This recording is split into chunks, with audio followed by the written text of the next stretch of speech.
In this short tutorial, I'm gonna show you how to fix Instagram Reels save option not showing.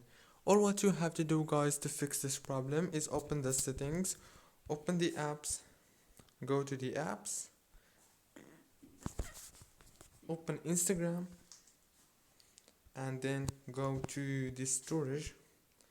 Click on this option to clear all the internal storage of the app, and then click on cache, clear cache. Go back, click on power usage details, turn off the power consumption alert and enable it again. And now all what you want to do is open the Play Store or the App Store if you have iPhone, search for Instagram and then update it right here.